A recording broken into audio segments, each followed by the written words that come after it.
नमस्कार, आप सभी का स्वागत है मेरे इस यूट्यूब चैनल में।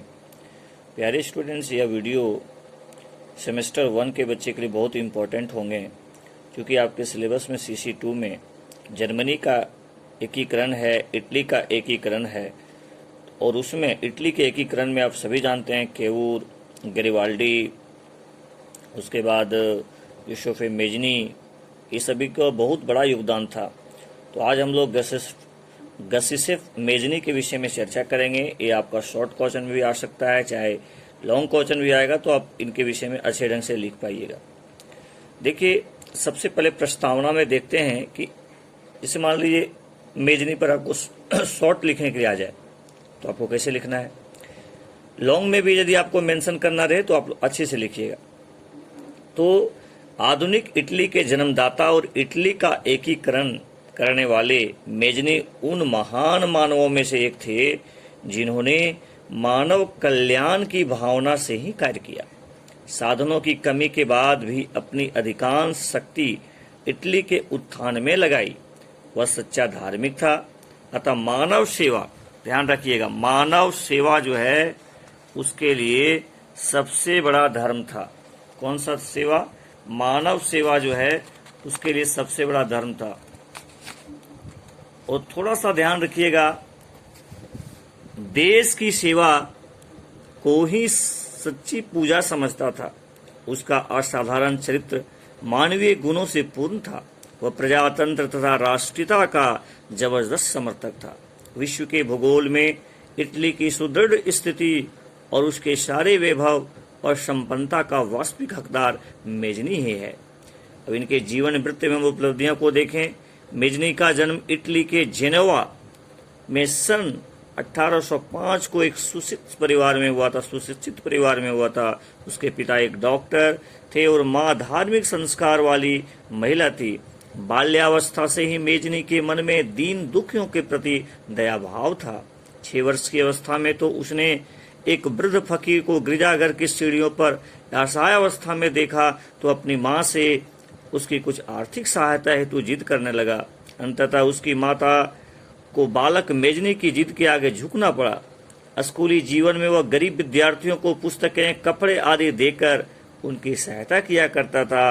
कॉलेज में पढ़ते समय मेजनी ने शिष्टाचार का हमेशा ध्यान रखा। मेजनी ने किसी प्रकार का व्यसन भी नहीं पाल रखा था। अपने डॉक्टर पिता को चीरफाड़ करते देखकर वह बीमार हो जाता था। उसने डॉक्टरी पढ़ने के बजाय वकालत की परीक्षा उत्तीर्ण की। विद्यार्थी जीवन से ही अपने देश की निरंकुश व स्वेच्छाचारी शासक का व्यवहार देखकर वह क्षुब्ध उठता था।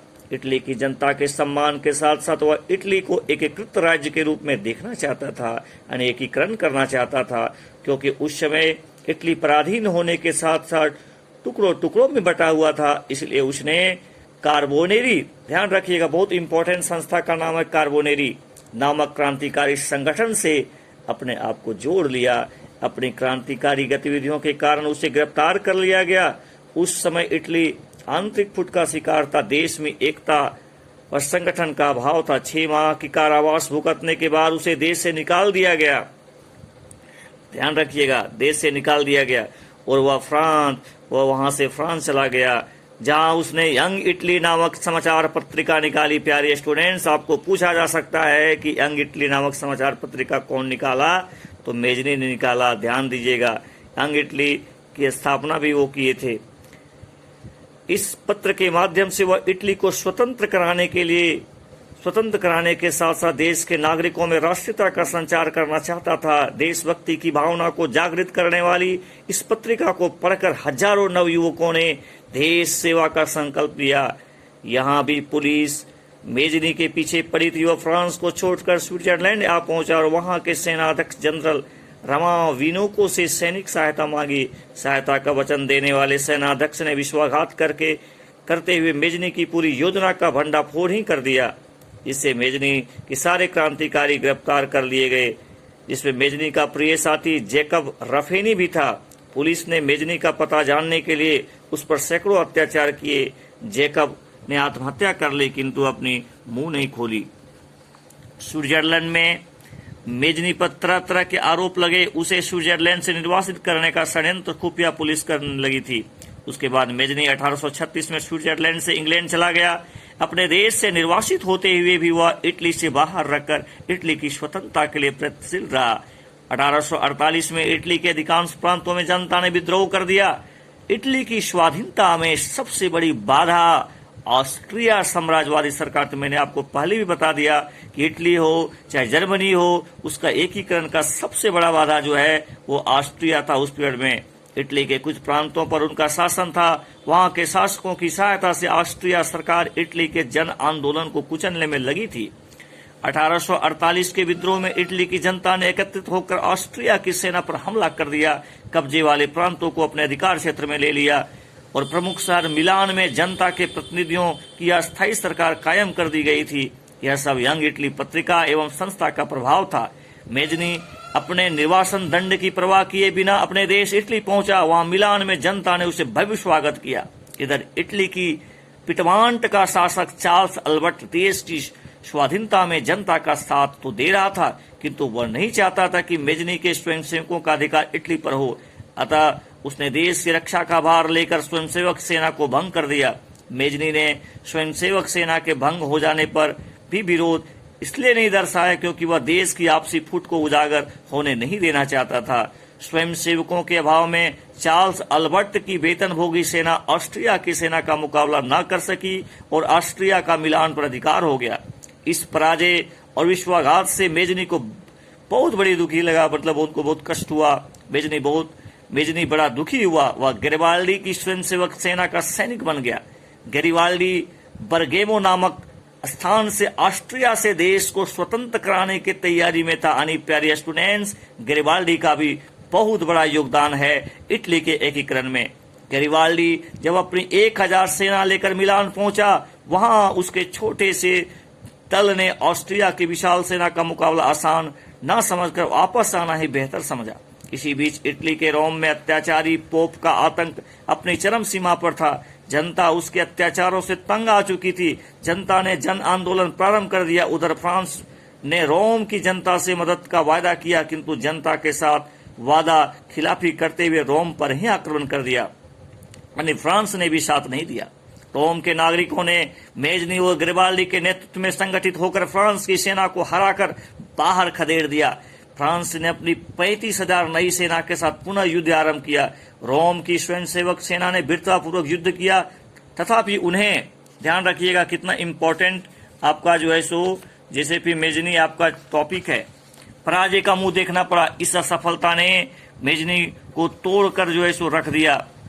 फिर भी वह बिना पासपोर्ट लिए जहाज में बैठकर मार्सोलीज पहुंच गया। वह फ्रांसीसी पुलिस को चकमा देकर स्विट्जरलैंड जा पहुंचा।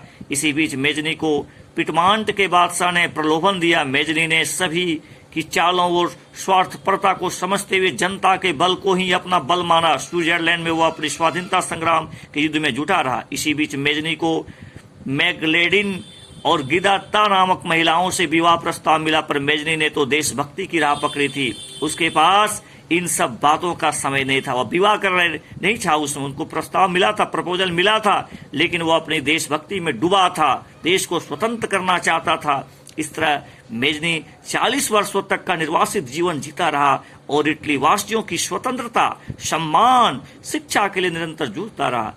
इंग्लैंड जाते समय मार्ग में अत्यधिक ठंड लग जाने की वजह से 10 मार्च 1872 को पीसा में मित्र के घर उसकी मृत्यु हो गई। देशवासियों उसके शव को बड़े जुनून के साथ जनेवा ले आए। उसकी शव यात्रा में सम्मान प्रकट करने के लिए 80,000 की भीड़ एकत्रित थी। मेजनी, अब कंक्लूजन कीजिएगा, मेजनी की संपूर्ण जीवन हमें यह प्रेरणा देता है कि लाख कठिनाइयों आने पर अपने दृढ़ संकल्प से नहीं डिगना चाहिए। देशभक्ति की राह में चलने वालों का जीवन हमेशा संकटों और बाधाओं के कांटों से भरा रहता है। जिनके मन में मानव सेवा और देश सेवा का सच्चा भाव होता है, वो अपने लिए नहीं दूसरे के लिए तथा देश के लिए जीते हैं। तो प्यारे स्टूडेंट्स, आपको इटली के एकीकरण में ये तो काम करेगा ही, प्लस आपको जीवन में भी कुछ सीखने को मिलेगा कि मेजनी को कितनी ज्यादा कष्ट हुआ, कितना ज्यादा बाधा आया, लेकिन आखिर वो बाधा को पार करके इटली को वो एकीकरण की। तो प्यारे स्टूडेंट्स, इमेजिनी को आप लोग बना लीजिएगा अच्छे ढंग से। इसका मैं पीडीएफ भी प्रोवाइड कर देता हूं। और जो भी बच्चे देखेंगे कमेंट बॉक्स पे अपना रोल नंबर जरूर लिखिएगा, बताइएगा कैसा लगा और आप लोगों को किस टॉपिक पर और वीडियो चाहिए हमें बताएंगे। Thank you very much.